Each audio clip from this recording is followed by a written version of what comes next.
Ganga Goy. Ya, hoy. Un eloto.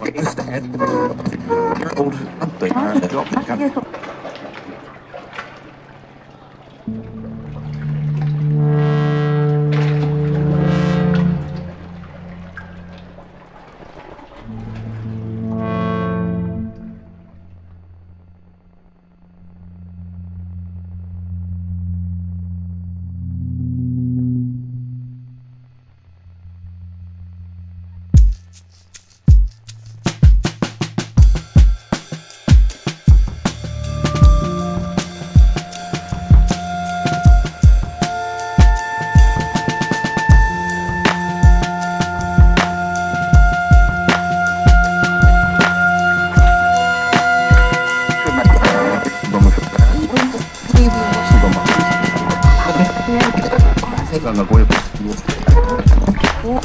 Ya, hoy. Un eloto.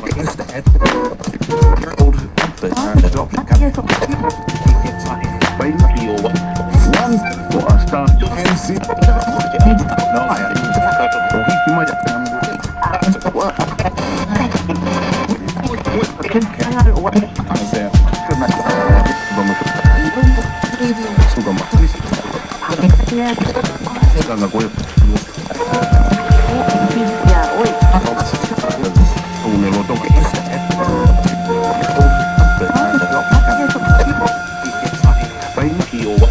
One for a star.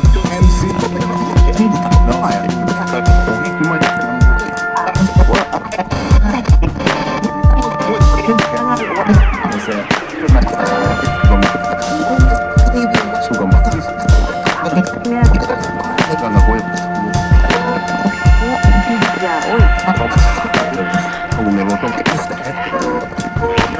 star. MC. No,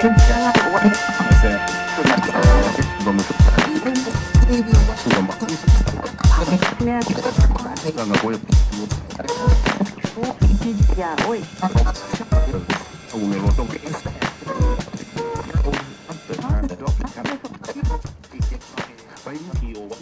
One for a star. MC. వెలుగు ఆంధ్రజ్యోతి ప్రధానంగా ఆంధ్రజ్యోతిలో కాంగ్రెస్లో YSRTP విలీనం వారం 10 రోజుల్లో అంతా కొలికి షర్మిల పోటీ అక్కడి నుంచి అన్నదే సమస్య. ఇక పాలేరు నుంచా సికింద్రాబాద్ నుంచా ఆ విషయం తేలాకే కాంగ్రెస్ లో చేరిక. ప్రధానంగా మనం చూసుకున్నట్టయితే గత కొంతకాలంగా మనకు వినిపిస్తూనే ఉంది కాంగ్రెస్ లో విలీనం చేస్తారు వైఎస్ఆర్టీపీని విలీనం దిశగా కాంగ్రెస్ లో వైఎస్ఆర్టీపీ విలీనం దిశగా షర్మిల ముందుకెళ్తున్నారు. అంతకు ముందు ఖర్గేని కలిసినప్పుడు కూడా ఇదే విషయం మనం కూడా చెప్పాం. కాకపోతే ఇక్కడ ఏంటంటే పదే పదే ఇదే న్యూస్ వస్తుంది. ఇప్పుడు ఫైనల్ గా ఒక క్లారిటీ వచ్చింది. అంటే కాంగ్రెస్ లో వైఎస్ఆర్టీపీని విలీనం చేస్తున్నారా, అయితే పాలేరు నుంచి టికెట్ లేదా సికింద్రాబాద్ టికెట్ వస్తేనే విలీనం దిశగా ముందడుగు వేస్తారు అంటూ కూడా మనకు తెలుస్తుంది. ఒకవేళ మనం గతంలో ఇక రేవంత్ రెడ్డి ఒక వ్యాఖ్య చేశారు. ఆయన ఏంటంటే ఆంధ్రప్రదేశ్ నుంచి విలీనం చేస్తే మేము యాక్సెప్ట్ చేస్తాం, కానీ ఇక్కడ తెలంగాణ నుంచి షర్మిల పోటీ చేస్తానంటే మేము మద్దతు తెలపమంటూ కూడా ఆయన వ్యాఖ్యానించడం జరిగింది. ఒకవేళ గనక నిజంగానే పార్టీలో చేరితే ఆవిడకి సముచిత స్థానం ఇస్తారా, అంటే ఈ మేరకు రేవంత్ రెడ్డి దీన్ని యాక్సెప్ట్ చేయడం జరుగుతుందా అనేది కూడా ఒక ప్రశ్నగా మారింది. అలాగే నెక్స్ట్ మనం చూసుకున్నట్టయితే భారత మాతను హత్య చేశారు, అందుకే ప్రధాని మోదీ అక్కడ పర్యటించట్లేదు. మీరు దేశభక్తులు కానే కాదు దేశ ద్రోహులు అంటూ కూడా రాహుల్ గాంధీ వ్యాఖ్యానించారు. ఇక దేశమాత సంరక్షకులు కాదు హంతకులు, సైన్యానికి ఛాన్స్ ఒక్క రోజులో అంతా సరి, కానీ కేంద్ర ప్రభుత్వం అవకాశం ఇవ్వట్లేదు. మరి మోదీ సర్కార్ పై రాహుల్ గాంధీ మండిపాటు. ఇక్కడ ఒక మెయిన్ గా ఏంటంటే ఒక విషయం నెలకొంది. ప్రధానంగా నిన్న మణిపూర్ అల్లర్లపై నిన్న ప్రసంగం ప్రారంభించారు. మొన్న చర్చ ప్రారంభమైంది అవిశ్వాస తీర్మానంపై. ఆ నేపథ్యంలోనే మణిపూర్ అల్లర్లపై నిన్న ప్రసంగం కొనసాగింది. ఈ నేపథ్యంలో పార్లమెంట్ సభలో వేడి చర్చ నెలకొంది. ఈ చర్చలో ప్రధానంగా ఇక్కడ రాహుల్ గాంధీ వ్యాఖ్య చేయడం జరిగింది. ప్రధానంగా ఆయన చేసిన వ్యాఖ్య ఏంటంటే ఒక్క రోజులో అంటే మిలిటరీ వాళ్ళని పిలిపిస్తే ఒక్క రోజులో సమస్య అంతా సద్దుమనేది, కానీ ఎందుకు పిలిపించలేదు, ఎందుకు ఆ మేరకు చొరవ తీసుకోలేదు కేంద్ర ప్రభుత్వం అంటూ కూడా ఆయన మేరకు తీవ్ర వ్యాఖ్యలు చేయడం జరిగింది. అలాగే దేశద్రోహులు వాళ్ళు అంటూ కూడా, అంటే బీజేపీ పార్టీ దేశద్రోహులు, కాంగ్రెస్ కాదు అంటూ కూడా ఆయన తీవ్ర వ్యాఖ్యలు చేశారు. మనం చూస్తున్నాం మీరు దేశమాత సంరక్షకులు కాదు హంతకులు అంటూ కూడా ఆయన ఈ మేరకు తీవ్ర వ్యాఖ్యలు చేశారు. అలాగే ఇక్కడ చూసుకున్నట్లయితే పార్లమెంట్ లో ఇలాంటి వ్యాఖ్యలు తొలిసారి రాహుల్ గాంధీ వ్యాఖ్యలకు కాంగ్రెస్ ఎంపీలు చప్పట్లు కొట్టడం, బల్లలు చరచడం అంటూ కూడా ఇక్కడ ఇటు బీజేపీ కూడా తీవ్రంగా స్పందించింది. అమిత్ షా కూడా ఆ హింస ఇప్పటి కాదు అంటూ కూడా ఆయన వ్యాఖ్యానించడం జరిగింది. మణిపూర్ పై రాజకీయం చేయొద్దు, దేశంలో అల్లర్లు ఇదే ప్రథమం కాదు, రాహుల్ మణిపూర్ లో చేసింది డ్రామా, ఈశాన్యానికి మోదీ 50 సార్లు వెళ్లారు అంటూ కూడా ఇటు అమిత్ షా చెప్పడం జరిగింది. అయితే నిన్న వాడి వేడి సభలో మేరకు చెప్పాలంటే ఒకసారి సభ ఆగిపోయి మళ్ళీ సభ కంటిన్యూ చేయడం కూడా జరిగింది. అయితే నెక్స్ట్ న్యూస్ మనం చూసుకున్నట్టయితే వాళ్ళవి ఢిల్లీ పార్టీలు, మాది గల్లీ పార్టీ, వాళ్ళ బాస్లు ఢిల్లీలో, మా బాస్ గల్లీలో. ఢిల్లీ బానిసలకు పార్టీలకు తెలంగాణ ఆత్మగౌరవానికి మధ్య పోరాటం. ఇక ఆ పార్టీలకు అభివృద్ధి కనిపించడం లేదా, కాంగ్రెస్ వస్తే మళ్ళీ కుంభకోణాలి, ఒక్క ఛాన్స్ అంటూ రావడం సిగ్గుచేటు. ఆయన ప్రధానంగా నిన్న కేటీఆర్ ఈ మేరకు వ్యాఖ్యలు చేశారు. ఒక పక్కన ఏదైతే ఇక్కడ కాంగ్రెస్ కానీ బీజేపీయే కానీ వాళ్ళ బాస్లు ఢిల్లీలో ఉంటారు, కానీ మాది గల్లీ పార్టీ, మా బాస్ గల్లీలో ఉంటారు అంటూ కూడా ఇక్కడ కేటీఆర్ వ్యాఖ్యానించడం జరిగింది. ఇక్కడ ఇంకొక విషయం ఏంటంటే కేటీఆర్ ప్రథమంగా వ్యాఖ్యానించడం, 3 గంటల కరెంటు ఇచ్చే పార్టీ కావాలా, కాంగ్రెస్ కావాలా, లేకపోతే మతం మంటలు రేపే బీజేపీ కావాలా, లేదంటే 3 పంటల బీఆర్ఎస్ కావాలా అంటూ కూడా ఆయన ప్రథమంగా వ్యాఖ్యానించడం జరిగింది. అయితే ఇక్కడ మనం చెప్పుకోవాల్సింది ఏంటంటే గత కొంతకాలంగా బీఆర్ఎస్ లో అసమ్మతి నెలకొంది. అలాగే మనం చూస్తున్న బీఆర్ఎస్ నేతలపై ప్రజలు అసంతృప్తిగా ఉన్నారు. ఈ నేపథ్యంలో అసలుకి బీఆర్ఎస్ కి ఎంత మేర ప్రజలు ఆదరిస్తారు, అలాగే నెక్స్ట్ ఎలక్షన్స్ లో బీఆర్ఎస్ కి ఎంత మేర సీట్లు వస్తాయనేది కూడా ఒక రకంగా ప్రశ్నార్థకంగానే మారింది. మనం నెక్స్ట్ న్యూస్ చూసుకున్నట్టయితే కృష్ణా బేసిన్ లో వరదలొస్తే శ్రీశైలానికి ఎగువ నిండిన జలాశయాలు, తుంగభద్రలో 80% పైగా నీటి నిల్వ, గోదావరి బేసిన్ లో భారీగా వరద. అయితే కృష్ణా బేసిన్ లో ఎక్కువ ఉన్న రిజర్వాయర్ల నిండే, అయితే భారీ వర్షాలు కురిస్తే ఆ నీరంతా శ్రీశైలంలోకి చేరనుంది అంటూ కూడా ఈ మేరకు వ్యాఖ్యానించడం జరిగింది. ఇక నెక్స్ట్ పేపర్ చూసుకున్నట్టయితే వెలుగు, ప్రధానంగా వెలుగులో కూడా మణిపూర్లో భారత మాతను హత్య చేశారు, హింసకు వ్యతిరేకంగా నిరసన చేస్తే ద్రోహుల, ప్రధాని మోదీ మణిపూర్ ఎందుకు వెళ్ళలే, రావణులాగే మోదీ ఆ ఇద్దరు చెప్పిందే వింటారు, ఆ రాష్ట్రాన్ని 2గా డివైడ్ చేశారు, ఆర్మీని దించితే ఒక్క రోజులో శాంతి నెలకొంటది, భారత్ జోడో యాత్రలో నాలో అహంకారం పోయింది, అవిశ్వాస తీర్మానంపై చర్చలో కాంగ్రెస్ నేత విమర్శలు. ప్రధానంగా మనం చెప్పుకున్నాం, గత 3 పేపర్లు చూసుకున్నా ఒకటే, నిన్న ఏదైతే పార్లమెంట్ లో జరిగిన సమావేశంపైనే ప్రధానంగా 3 పేపర్లో కూడా ప్రస్తావించడం జరిగింది. ఇండియా కూటమి వర్సెస్ ఇటు బీజేపీ అన్నట్టుగా నిన్న చర్చ సాగింది. ప్రధానంగా చూసుకున్నట్టయితే నిన్న 2వ రోజు రాహుల్ గాంధీ ప్రసంగంలో ఆయన కీలక వ్యాఖ్యలు చేశారు. అలాగే హింసకు వ్యతిరేకంగా నిరసన చేస్తే ద్రోహులు అంటూ ముద్ర వేస్తారా అంటూ కూడా ఇటు రాహుల్ గాంధీ వ్యాఖ్యానించడం జరిగింది. అలాగే ప్రధాని మోదీ మణిపూర్కి ఎందుకు వెళ్ళలేదు, రావణ్లాగే మోదీ ఆ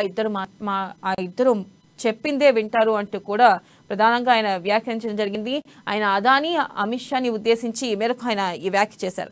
అలాగే ఆ రాష్ట్రాన్ని 2గా డివైడ్ చేశారు, మతం మంటలు రేపి ఆ రాష్ట్రాన్ని, మణిపూర్ రాష్ట్రాన్ని 2గా డివైడ్ చేశారు అంటూ కూడా ఆయన ఈ మేరకు వ్యాఖ్యానించడం జరిగింది. అలాగే ఆర్మీని దింపితే ఒక్క రోజులో సత్తుమణికే గొడవని, ఎందుకు ఆర్మీని దింపకుండా జాప్యం చేశారు, అక్కడ అల్లర్లు రేగుతున్నా ఎందుకు చర్య తీసుకోలేదు అంటూ కూడా ఆయన ఈ మేరకు తీవ్ర వ్యాఖ్యలు చేయడం జరిగింది. అలాగే ఇటు అమిత్ షా కూడా ప్రతిపక్షాలు నీచ రాజకీయాలు చేస్తున్నాయి, మణిపూర్ లో శాంతికి సహకరించకుండా అగ్గికి ఆజ్యం పోస్తున్నాయి అంటూ కూడా ఇటు అమిత్ షా కీలక వ్యాఖ్యలు చేశారు. అలాగే మనం నెక్స్ట్ చూసుకున్నట్టయితే పార్లమెంట్ సమావేశాల్లో ఇటు రేవంత్ రెడ్డి కూడా మాట్లాడారు. Revanth Reddy nation divide alliance, ఎన్డీఏపై రేవంత్ విమర్శ, బీజేపీ అంటే బ్రిటిష్ జనతా పార్టీ, విభజించు పాలించు అనేదే ఆ పార్టీ విధానమని కామెంట్. పార్లమెంట్ లో తెలుగు స్పీచ్. అయితే పార్లమెంట్ లో నిన్న రేవంత్ రెడ్డి ప్రసంగ నేపథ్యంలో ఆయన మొత్తం ప్రసంగం అంతా తెలుగులో చేశారు. ఆయన ఈ మేరకు ఒక వ్యాఖ్య చేశారు. బీజేపీ అంటే బ్రిటిష్ జనతా పార్టీ, విభజించు పాలించు అనేదే బీజేపీ ప్రథమ నినాదం అంటూ కూడా ఆయన ఈ మేరకు ఘాటు వ్యాఖ్యలు చేశారు. అలాగే చూసుకున్నట్టయితే రేవంత్ తెలంగాణవాది కాదు, తెలంగాణకు పట్టిన వ్యాధి, అరవింద్ ఎక్కడ పోటీ చేసినా డిపాజిట్ గల్లంతే, ఇక నిజామాబాద్ లో మంత్రి పర్యటన, ముందస్తు అరెస్టులు. ప్రధానంగా చూసుకున్నట్టయితే నిన్న నిజామాబాద్ పర్యటన నేపథ్యంలో ముందస్తుగానే అరెస్టులు చేశారు. అరెస్టు పర్వం కొనసాగింది. అలాగే ఈ మేరకు ఆయన ప్రసంగంలో ఒక వ్యాఖ్యం చేయడం జరిగింది. రేవంత్ తెలంగాణవాది కాదు, తెలంగాణకు పట్టిన వ్యాధి అంటూ కూడా ఆయన మేరకు వ్యాఖ్య చేయడం జరిగింది. అలాగే అరవింద్ ఎక్కడ పోటీ చేసినా డిపాజిట్లు కూడా గల్లంత అవుతాయంటూ కూడా ఈ మేరకు కేటీఆర్ వ్యాఖ్య చేశారు. అలాగే ఇక్కడ నెక్స్ట్ న్యూస్ చూసుకున్నట్టయితే కాంగ్రెస్, బీఆర్ఎస్, డిఎన్ఏ ఒక్కటే, ఆ రెండిట్లో ఎవరికి ఓటేసినా మజ్లీస్కు వేసినట్లే అంటూ కిషన్ రెడ్డి వ్యాఖ్యానించారు. ఇక స్వార్థ రాజకీయాల కోసం ప్రజల్ని మభ్యపెడుతున్నారు. కాంగ్రెస్, బీఆర్ఎస్, మజ్లీస్ నేతల మాటలు మాయ మాటలు నమ్మొద్దు అంటూ కూడా నిన్న కిషన్ రెడ్డి ఈ మేరకు ప్రజలకు పిలుపునిచ్చారు. అయితే అమరుల ఆకాంక్షలు నెరవేరాలంటే ఆ పార్టీలకి ఓటుతో బుద్ధి చెప్పాలి అంటూ కూడా ఇక్కడ కిషన్ రెడ్డి ప్రధానంగా వ్యాఖ్య చేయడం జరిగింది. ఇక దీనిపై పూర్తి విశ్లేషణ అందించడానికి మా రాజకీయ విశ్లేషకుడు కృష్ణమూర్తి లైన్ లో ఉన్నారు, వారితో మాట్లాడేద్దాం.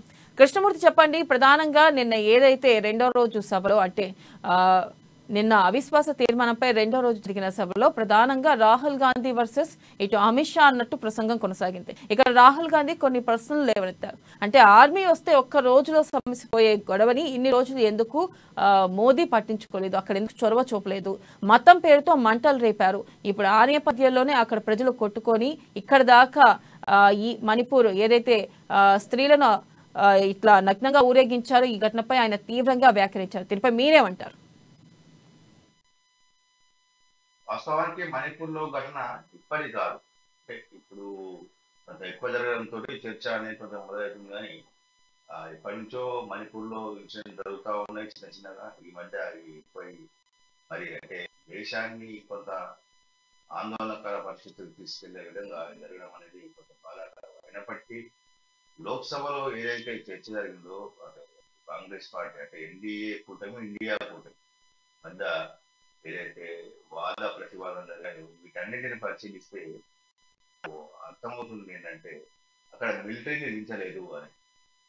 సాయుధ బలగాలను దించి ఉంటే మొదట్లోనే అంటే పరిస్థితి చేయి దాటక ముందే చేయి దాటుతుంది అని తెలుసుకుని కొంత మిలిటరీని దించి ఉంటే బాగుండేది అని చెప్పేసి విపక్ష పార్టీ అయినటువంటి కాంగ్రెస్ నేతృత్వంలో ఇండియా కూటమి అక్కడ అభిప్రాయం వ్యక్తుంది. అయితే దీనిపైన కేంద్ర ప్రభుత్వం తానేం చేస్తుంది, మణిపూర్ లో ఎప్పటి నుంచి ఈ ఇన్సిడెంట్ జరుగుతూ ఉన్నాయి, ఈ మణిపూర్ ఘటన కారణం ఏంటి అన్న అంశాన్ని కొంత వివరించేందుకు ప్రయత్నం చేసింది. అమిత్ షా అందుకు సంబంధించిన కొన్ని వివరాలను కూడా సభ ముందు ప్రస్తావించారు. అంటే అక్కడ ప్రభుత్వం శాంతి భద్రతను కాపాడేందుకు రాష్ట్ర ప్రభుత్వం బీరేన్ సింగ్ ప్రభుత్వం నేతృత్వంలోని మణిపూర్ రాష్ట్ర ప్రభుత్వం ఏం చేస్తుంది, ఏం చేయబోతుంది, ఎలా వీటిని కట్టడి చేసేందుకు ప్రయత్నాలు ఎప్పటికప్పుడు చేస్తుంది అన్న విషయాలను కొంత చెప్పడానికి ప్రయత్నం చేసినట్టుగా మనకు స్పష్టమవుతా ఉంది. మొత్తంగా చూస్తుంటే ఈ సందర్భంగా జరిగినటువంటి వాద ప్రతివాదం అంటే ఆరోపణలు, ప్రత్యారోపణలు, వీటి తాకిడి ఎక్కువగా ఉన్నది. అక్కడ మణిపూర్లో జరిగినటువంటి అసలు వాస్తవ పరిస్థితి ఎలా ఉంది, ఇప్పుడు మణిపూర్లో అల్లర్లకు మూల కారణం ఏంటిది అన్న విషయంలో అక్కడ చర్చ ఇంకా మొదలైందంటే నాకు అనిపిస్తా ఉంది. అసలు ఏ తెగలకు ఎందుకు వైరుధ్యం మొదలైంది, అది ఎప్పటి నుంచి మొదలైంది, దానికి ప్రధాన బిందువు అంటే విత్తనం ఎక్కడి నుంచి మొదలైంది, అక్కడ వాళ్ళ వైషమ్యాలు, రెండు వర్గాల మధ్య వైషమ్యాల నేపథ్యంలో మణిపూర్ ఘటనకు వైషమ్యాల కారణం ఏంటి? అంటే రాష్ట్ర ప్రభుత్వ వైఫల్యమా, కేంద్ర ప్రభుత్వ వైఫల్యమా, లేకపోతే స్థానిక నాయకత్వ వైఫల్యమా, లేదు అంటే ప్రభుత్వాలు వివక్షాలు చూపుతున్నాయి ఆ తెగల మధ్య అనే విషయాన్ని తేల్చాల్సిన అవసరం ఉంది. అదేవిధంగా తాత్కాలికంగా అంటే శాశ్వత ప్రాతిపదికన మణిపూర్లో శాంతి నెలకొల్పేందుకు చేపట్టిన చర్యలు ఇలా ఉండాలి అనే విషయంలో విపక్షం కూడా సలహాలు, సూచనలు ఇవ్వాల్సిన అవసరం ఉంది కేంద్ర ప్రభుత్వాలు. కేంద్రం చేసేది చేస్తాను, చేయాలనుకుని చేసిన ఖచ్చితంగా, ఎందుకంటే అధికారం వాళ్ళది కాబట్టి వాళ్ళు ఏం చేయాలనుకుంటున్నారో అదే చేస్తారు. కానీ ప్రతిపక్షం అనేది బాధ్యతాయుతంగా కొంత సలహాలు, సూచనలు ఇచ్చి ఉంటే బాగుండేది. ఎవరో చెప్తారు, ఎవరో చేస్తారు, మిలిటరీని దించుకుంటే అన్నారు. ఆల్రెడీ మిలిటరీ అక్కడ చాలా రోజులుగా ఉన్నది. కొన్ని సందర్భాల్లో కొన్ని చోట్ల అక్కడ కుక్కీ మహిళలు మిలిటరీ పర్సన్స్ ను తరిమి కొట్టారు. ఒకప్పుడు పాకిస్తాన్ లో ఏదైతే మిలిటరీ మీద రాళ్ళు రుబ్బి వాళ్ళను గాయాల పాలు చేసి వాళ్ళని తరిమేశారు, ఇక్కడ మణిపూర్ లో ఆ ఘటన కూడా చోటు చేసుకుంది. అనేక సామాజిక మాధ్యమాల్లో ఆ వీడియోలు కూడా వచ్చాయి. దీనికి కారణం ఏంటి? మిలిటరీ ఉన్నది, అయినప్పటికీ అక్కడ కంట్రోల్ కావట్లేదు గొడవలు. ఒక చోట సంచుకోగానే మరో చోట మొదలవుతాయి. అక్కడికి మిలిటరీ వెళ్ళి చేసినా మళ్ళీ ఇక్కడ మొదలవుతున్నాయి. ఈ రకమైన మొదలవుతున్నాయి. అసలు మూల బిందు ఏంటి, మూల కారణం ఏంటి అనే విషయంలో లోక్సభ కొంచెం చర్చించి ఉంటే బాగుండేది. లోక్సభలో చర్చకు వస్తుందని అనుకున్నారు అందరూ. కారణం ఏంటిది, ఎక్కడ దీనికి పురుష పెట్టచ్చు అంటే ఇండియా కూటమి ఎంపీలు కొంతమంది కూడా మణిపూర్లో పర్యటించి వచ్చారు. వాళ్ళు కూడా కొంత అధ్యయనం చేసింటారు కాబట్టి ప్రభుత్వానికి నిర్మాణాత్మకమైన సూచన ఇస్తే బాగుండేది. నిన్న జరిగిన చర్చలో అట్లాంటి సూచనలు ఏమి రానట్టుగా మనకు స్పష్టం అవుతా ఉన్నది. అంటే జరుగుతున్నది, దేశవ్యాప్తంగా జరుగుతున్న చర్చ ఇది. ప్రతిపక్షం కూడా నిర్మాణాత్మకంగా వ్యవహరించాల్సి ఉన్న సమయంలో, అంటే క్లిష్టమైన పరిస్థితి మణిపూర్ ఘటన అనేది మనం ఆషామాషిగా తీసుకుని ఏదో చిన్నగా వదిలేందుకు వీల్లేదు. భవిష్యత్తులో మణిపూర్ లాంటి ఘటనలు మరో రాష్ట్రంలో జరగకుండా కేంద్ర ప్రభుత్వం ముందుగా చర్యలు తీసుకోవాల్సిన అవసరం ఉంది. రాష్ట్ర ప్రభుత్వాలు కూడా మణిపూర్ ఘటన ఒక పాఠంగా తీసుకోవాల్సిన అవసరం ఉంది. ఎందుకంటే ప్రస్తుతం ఆయా రాష్ట్రాల్లో వేరు వేరు అంశాల మీద ప్రజల మధ్య విద్వేషం. అయితే కృష్ణమూర్తి, ఇక్కడ ప్రధానంగా చూసుకున్నట్టయితే ఈ అదాని అమిత్ షా మాట మాత్రమే వింటారు అంటూ రాహుల్ గాంధీ తీవ్ర వ్యాఖ్యలు చేశారు. దీన్ని మనం ఎలా చూడొచ్చు అంటారు?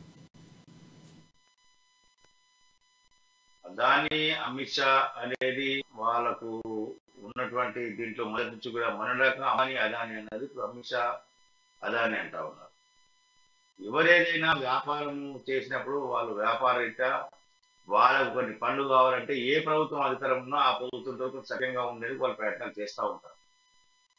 అమిత్ షా అంటే ఆయన మోడీ మొదటి నుంచి మోడీతో పాటు కలిసి ఉన్నారు కాబట్టి మోడీతో కలిసి వాళ్ళ ప్రభుత్వం ఇటు మన గుజరాత్ లో ప్రధానమంత్రి నరేంద్ర మోడీగా ఉన్నప్పుడు గుజరాత్ లో హోంమంత్రిగా అమిత్ షా పనిచేశారు. ఖచ్చితంగా ఇద్దరు ఒకటే. రాజకీయంగా ఒక పార్టీకి ఉన్నప్పుడు నంబర్ 1, నంబర్ 2 స్థానంలో ఉన్నారు. నంబర్ 1 లో నరేంద్ర మోడీ ఉన్నప్పుడు నంబర్ 2 లో అమిత్ షా ఉన్నారు. కాబట్టి ఇద్దరు వాళ్ళు చక్కగా వెళ్ళాలి కదా. జోడెడ్లు బండికి జోడెడ్లు కట్టిన పోతే బండి కట్టకపోతుంది కదా. అది అంటే వాళ్ళు ఓకే, రాహుల్ గాంధీ విమర్శించమని రాజకీయ విమర్శలు చేసి ఉండొచ్చు. కానీ ఇక్కడ అదాని అనే అంశాన్ని పదే తెరపై తీసుకురావడాన్ని దేశ ప్రజలు కూడా హర్షించారు. వాస్తవానికి అదాని అంబానీ 10 ఏళ్ల నుంచే వాళ్ళు పెద్దలయ్యారా? అంబానీ అదానీలు 10 ఏళ్ల నుంచే వ్యాపారంలోకి వచ్చారా? నరేంద్ర మోడీ ప్రభుత్వం అధికారంలోకి వచ్చిన తర్వాతే వాళ్ళు వ్యాపార ఎత్తులుగా ఎదిగి వ్యాపారం రంగంలో వాళ్ళు రాణిస్తా ఉన్నారా? అంతకన్నా ముందు రిలయన్స్ లేదా? ఎక్కడ రిలయన్స్ సంస్థలు లేవా? పెరుగుతున్న నేపథ్యంలో, ప్రపంచీకరణ నేపథ్యంలో అనేక అభివృద్ధి కార్యక్రమాలు, సాంకేతిక పరిజ్ఞానం వస్తూ ఉన్నాయి. వాటిని అందిపుచ్చుకొని ఆయా రంగాల్లో అదాని అంబానీలు వాళ్ళు వెళ్తా ఉన్నారు. వాళ్ళ వివిధ రంగంలో వాళ్ళ అనుభవం ఉన్న రంగాలలో వాళ్ళు ఏ రంగంలో పెట్టుబడులు పెడితే లాభాలు వస్తాయి అన్న ఆలోచనతో వాళ్ళు వెళ్తా ఉన్నారు. వెళ్ళినప్పుడు కొంత ప్రభుత్వానికి వాళ్ళు అనుకూలంగా ఉండొచ్చు. కానీ వాళ్ళు చెప్పిన మాటనే ఉంటున్నారు అనేది కొంత అది ప్రజలు దాన్ని జీర్ణించుకోలేకపోతారు కొంతవరకు. కానీ ఇక్కడ అదాని అంబానీ అలాగే కృష్ణమూర్తి, ఇక్కడ చూసుకున్నట్టయితే ప్రధానంగా దేశద్రోహులతో చెప్పారని ఇండియా పార్టీ గురించి, అంటే కూటమితో కాంగ్రెస్ తో చేతులు కలిపారు అంటూ కూడా ప్రతిపక్షాలను ఉద్దేశించి బీజేపీ వ్యాఖ్య చేయడం జరిగింది అమిత్ షా. ప్రధానంగా ఇక్కడ చూసుకున్నట్టయితే నిన్న రాహుల్ గాంధీ ఇదే వ్యాఖ్య గురించి ప్రశ్నించారు. అయితే నిరసన వ్యక్తం చేస్తే దేశద్రోహులు అంటారా అంటూ కూడా ఆయన ప్రధానంగా వ్యాఖ్య చేయడం జరిగింది. దీనిపై మీరేమంటారు? ఖచ్చితంగా ప్రతిపక్షం అనేది ఒక బాధ్యతాయుతమైనటువంటి అధికార పక్షం కంటే ప్రతిపక్షం మీద ఎక్కువ ఒత్తిళ్లు ఉంటాయి. ఎక్కువ సమస్యల మీద వాళ్ళకు కొంత అనేక రకమైన ఫిర్యాదులు వస్తూ ఉంటాయి. అంటే ఎవరికి ఏ సమస్య వచ్చినా ప్రభుత్వాన్ని ప్రశ్నించేది ప్రతిపక్ష నాయకులే, ప్రతిపక్షమే సరైన ఆయుధం అని చెప్పేసి ప్రజలు భావిస్తూ ఉంటారు. అన్ని వర్గాల వాళ్ళు, వ్యాపారవేత్తలు కానీ, వాణిజ్యవేత్తలు కానీ, మిగతా ఎవరైనా సరే ప్రతిపక్షాలే కొంచెం మనకి ఇబ్బందులు ఉన్నాయి. కాబట్టి దీన్ని ప్రశ్నించాలంటే మనం నేరుగా ప్రశ్నించాం కాబట్టి విపక్షం ద్వారా మనం ప్రభుత్వం దృష్టికి తీసుకువెళ్తే కొంత పరిష్కారం అయ్యే అవకాశం ఉంటాయని చెప్తా ఉంటారు. ఆ నేపథ్యంలోనే కొంత ప్రతిపక్షం ప్రశ్నిస్తూ ఉంటారు ప్రభుత్వాలు. అంత మాత్రాన దేశద్రోహులు అనడం అనేది కూడా కొంత ఇబ్బందికరం. అంటే ఒకటి అంటే అమిత్ షా చేసిన ఉద్దేశం అంటే మనకున్నటువంటి దీని ప్రకారంగా మనం పరిశీలిస్తే మొన్న బీజేపీ నాగపూర్ ఆర్ఎస్ఎస్ ప్రధాన కార్యాలయం నాగపూర్ కేంద్రంగా పనిచేస్తుంది. అక్కడ నుంచి ఆదేశాలు వస్తే ఇక్కడ బీజేపీ ప్రభుత్వం పాటిస్తుందని చెప్పేసి కాంగ్రెస్ పదే పదే ఆరోపించిన నేపథ్యంలో అమిత్ షా దానికి స్పందించారు. ఎస్, మేము నాగపూర్ కేంద్రంగా ఉన్నటువంటి ఆర్ఎస్ఎస్ కార్యాలయం నుంచి వచ్చేటువంటి ఆదేశాలు పాటిస్తాం, కానీ మేము చైనా పార్టీలకు చైనా ప్రభుత్వం యొక్క విధానాలకు మేము అనుకూలంగా పనిచేయట్లేదు. దేశం కోసం, దేశ ఐక్యం కోసం, దేశ అభివృద్ధి కోసం, దేశాన్ని ప్రపంచ దేశాల్లో అగ్రగామిగా నిలిపేందుకు మేము ప్రయత్నం చేస్తూ ఉన్నాము. ఆ కోణంలోనే పనిచేస్తామని ఈ అంటే కొంతమంది చైనా ప్రేరేపిత పార్టీలు కొన్ని పనిచేస్తున్నాయని చెప్పేసి మొన్న ఆరోపించిన అమిత్ షా దాన్ని కంటిన్యూగా నిన్న మాట్లాడుకుంటారు. సరిహద్దుల్లో చైనా ప్రధానంగా చూసుకున్నట్టయితే తెలంగాణ విషయానికి వచ్చేస్తే కేటీఆర్ తీవ్ర వ్యాఖ్యలు చేశారు. ఆయన ఒక మాట అన్నారు, ఢిల్లీ బాలిసలకు అలాగే తెలంగాణ ఆత్మగౌరవానికి మధ్య పోటీ అంటూ ఆయన వ్యాఖ్య చేయడం జరిగింది. అలాగే ఇక్కడ ఆయన ఒక వ్యాఖ్య చేశారు, 3 గంటలు ఇస్తానన్న కాంగ్రెస్ పార్టీ కావాలా, లేదా మతం రేపే బీజేపీ కావాలా, లేదా 3 పంటలు పండే ఇటు బీఆర్ఎస్ కావాలంటూ ఆయన వ్యాఖ్యానించారు. అయితే ఈ వ్యాఖ్యల నేపథ్యంలో ఇక్కడ ప్రజల తీర్పు ప్రధానంగా బీఆర్ఎస్ పార్టీపై ఎలా ఉండబోతుందంటారు? బీఆర్ఎస్ టీఆర్ఎస్ అనేది ముందు కేసీఆర్ చెప్పాల్సిన అవసరం. భారత రాష్ట్ర సమితి అన్న తర్వాత ఇంకా నీకు లోకల్ పార్టీ ఎట్లయిం లేదు. తెలంగాణ నినాదాన్ని పక్కకు పెట్టింది కదా. తెలంగాణ నినాదాన్ని పక్కకు పెట్టినప్పుడు ఇంకా మేము లోకల్ పార్టీ ఢిల్లీ కావాలా, గల్లీ, నువ్వు కూడా ఢిల్లీకి పోయినట్టే కదా. నినాదం అని చెప్పి కదా మీరు. రాబోయే ప్రభుత్వంలో బీఆర్ఎస్ కీలక పాత్ర పోషిస్తున్నది, బీఆర్ఎస్ కీలకంగా మారుతున్నది అని చెప్పినప్పుడు ఇంకా గల్లీలు ఎక్కడ ఉన్నారు మీ పార్టీ? లోకల్ పార్టీ ఎట్లా అవుతుంది చెప్పాలి కదా కేటీఆర్. మొన్నొక మాట, నిన్నొక మాట, ఈరోజు ఇంకో మాట మాట్లాడరు ఆయన. మొన్నేమో రేవంత్ టార్గెట్ గా అసెంబ్లీలో ప్రస్తావిస్తారు, ఆయన తిప్పికొడితే ఈరోజు రేవంత్ కాదు అని మాట్లాడతారు. ఎట్లా ఇది వీళ్ళు అంటే ప్రజలు వాళ్ళు రైతు భవన్ నుంచి ఇచ్చిన ప్రెస్ నోట్ ను మీడియా ప్రదర్శిస్తుంది, ప్రసార మాధ్యమాలు వాటిని కళ్ళగద్దుకొని ప్రసారం చేస్తూ ఉంటారు. అంతేగాని వీళ్ళు మీడియాని ఎక్కడ పర్మిషన్ ఇయ్యరు, మీడియాని ఎక్కడ పట్టించుకోరు, మీడియాకు సంబంధించిన అంశాల మీద ప్రస్తావించరు, మీడియాకు సంబంధించిన ఇబ్బంది తెలుసుకోరు. మేము చెప్పింది రాసుకోండి, మేము ఈరోజు ఒక మాట మాట్లాడితే రేపు ఇంకో మాట మాట్లాడి యూటర్న్ తీసుకుంటాం, అదే వేదం అదే పెద్ద గ్రంథం అన్నట్టు రాసుకోమంటే ఎట్లా? ముందు చెప్పాలి కదా, నువ్వు టీఆర్ఎస్ అధినేతవా బీఆర్ఎస్ అధినేతవా? టీఆర్ఎస్ పార్టీ నుంచి ప్రస్తుతం ఎమ్మెల్యేగా, ఎంపీగా, మంత్రిగా ఉన్నావా, లేకపోతే బీఆర్ఎస్ నుంచి మంత్రిగా ఉన్నావా? చెప్పాలి కదా. భారత రాష్ట్ర సమితి, మీ పార్టీ పేరే భారత రాష్ట్ర సమితి. భారత రాష్ట్ర సమితి అన్నప్పుడు అది భారతదేశం సంబంధించి ఉంటుందా? తెలంగాణ వదిలేశారు కదా మీరు. తెలంగాణ ఇంకా మీరు గల్లీ బానిసలు ఎట్లా అవుతారు? ఢిల్లీకే కదా బానిసలు మీరు, ఢిల్లీ బానిసలు మీరు కాదా?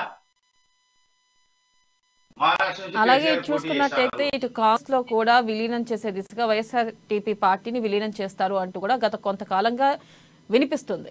అయితే ఈ నేపథ్యంలోనే విలీనం చేస్తారు. అయితే ప్రధానంగా ఇటు ఆవిడ సికింద్రాబాద్ నుంచి అలాగే ఇంకొక నియోజకవర్గం నుంచి పోటీ అంటే ఆ టికెట్ వస్తేనే పోటీ చేస్తాను, విలీనం చేస్తాను అంటున్నారు. ఒకవేళ నిజంగానే వైఎస్ఆర్టీపీని కాంగ్రెస్ లో విలీనం చేస్తే రేవంత్ రెడ్డి ఒకసారి ఒక మాట అన్నారు, గతంలో ఒక మాట అన్నారు. ఆయన ఏమన్నారంటే ఆంధ్రప్రదేశ్ నుంచి పోటీ చేస్తే మేము మద్దతు తెలుపుతాం, కానీ తెలంగాణ నుంచి పోటీ చేస్తే కనుక మద్దతు తెలుపమంటూ కూడా ఆయన గతంలో ఒక మాట వ్యాఖ్యానించడం జరిగింది. ఈ నేపథ్యంలో షర్మిల పార్టీ గనక ఇక్కడ తెలంగాణలో విలీనం చేస్తే రేవంత్ దానికి అనుకూలంగా అంటే ఏదైతే ఆ పార్టీకి అనుకూలంగా ఆమెకు సముచిత స్థానం ఇచ్చే అవకాశం ఉందంటారు. చేరికల విషయంలో అంటే ఒక పార్టీకి అదే, ఆ పార్టీ ఎంత ఉంది, ఆ పార్టీకి ఎంత బలం ఉంది, ఎంత ఓటింగ్ ఉంది అనేది తర్వాత విషయం. వైఎస్ఆర్టీపీ తెలంగాణ పార్టీకి ఆమె అధ్యక్షురాలు షర్మిల గారు. కాబట్టి ఆమె చేరిక విషయంలో కొంచెం అధిష్టానం కొంత ఉత్సాహం చూపుతుంది, అధిష్టానం చొరవ చూపుతుందని చెప్పేసి గత కొంతకాలంగా ప్రచారం జరుగుతూ ఉన్నది. ఈ నేపథ్యంలోనే షర్మిల కొంతకాలంగా తన పార్టీ కార్యక్రమాలను నిలిపివేశారు. వాస్తవానికి ప్రజలకు కూడా కొంత అంటే ప్రజల్లోకి రాక చాలా రోజులు అవుతుంది. ఏ కార్యక్రమం కూడా కేవలం ట్విట్టర్లో వారు స్పందిస్తూ ఉన్నారు. ఎప్పటికప్పుడు డైలీ డెవలప్మెంట్స్ మీద ట్విట్టర్ అభిప్రాయాన్ని వ్యక్తం చేస్తా ఉన్నాం, ప్రజలకు చెప్తా ఉన్నాం, కానీ ఎక్కడ రాదు. ఈ నేపథ్యంలో కొంతకాలంగా అంటే వైఎస్ఆర్టీపీ పార్టీని కాంగ్రెస్ లో విలీనం చేయాలి, పాలేరు నుంచి పోటీ చేయాలని చెప్పేసి ఆయన భావిస్తా ఉన్నారు. పాలేరు కేంద్రం ఎక్కువ మటుకు తన కార్యక్రమం తన పర్యటన పాలేరుకి పరిమితం చేసుకున్నావు. అయితే ఈ నేపథ్యంలో తాజాగా మొన్న సికింద్రాబాద్ నుంచి ప్రాతినిధ్యం అయినటువంటి జయసుధ బీజేపీలో చేయడము, జయసుధ బీజేపీ అభ్యర్థిగా సికింద్రాబాద్ నుంచి లేదా ముషిరాబాద్ నుంచి పోటీ చేయబోతున్నారు అని వార్త వచ్చిన నేపథ్యంలో మరోసారి షర్మిల సికింద్రాబాద్ నుంచి పోటీ చేస్తే ఎలా ఉంటుంది అన్న అంశం మీద కాంగ్రెస్ కూడా ఆలోచన చేస్తున్నది తెలుస్తా ఉంది. కాబట్టి వాస్తవానికి షర్మిల పాలేరు నుంచి ప్రాతినిధ్యం వహించాలి. అక్కడ అంటే కొంత వైఎస్ రాజశేఖర రెడ్డి ప్రభావం కొంత ఉంది, అక్కడ ఇంకా వైఎస్ అభిమానులు చాలా మంది ఉన్నారు అని సొంతంగా పార్టీ కార్యాలయం కూడా అక్కడ నిర్మించారు కొద్ది రోజుల క్రితం షర్మిల. అక్కడ నుంచి చేయాలా ఇక్కడ చేయాలనే విషయం. రెండో అంశం, కాంగ్రెస్ లో చేరితే రేవంత్ ఆదరిస్తారా లేదా, సంస్థానం ఇస్తారా లేదా? ఖచ్చితంగా అందరితో పాటు ఆమె కూడా ప్రాతినిధ్యం ఇస్తారు. ఎంతో మంది కాంగ్రెస్ పార్టీలో చేరబోతున్నారు. కాబట్టి షర్మిలకు కూడా ఖచ్చితంగా ఆదరణ ఇస్తారు. అంటే అభిప్రాయాలు చెప్తా ఉంటారు, చెప్పడంలో తప్పులేదు. ఒక నేత ప్రజా ఆకర్షణ ఒక నేత చేరాలనుకున్నప్పుడు మరో నేత కొంతమందికి పార్టీలోని కొంతమందికి కొన్ని అభిప్రాయాలు ఉంటాయి. ఆయన చేరితే నాకు తగ్గుతుందేమో, ఆయన స్థాయికి కాకపోతే నేను కొంచెం పక్క చదువుతానేమో, స్టేజ్ మీద చివరికి వస్తానేమో, లేకపోతే మధ్యలో కూర్చుంటేమో, మధ్యలో కూర్చోకుండా కొంత ముందుకు వస్తానేమో, ఇట్లా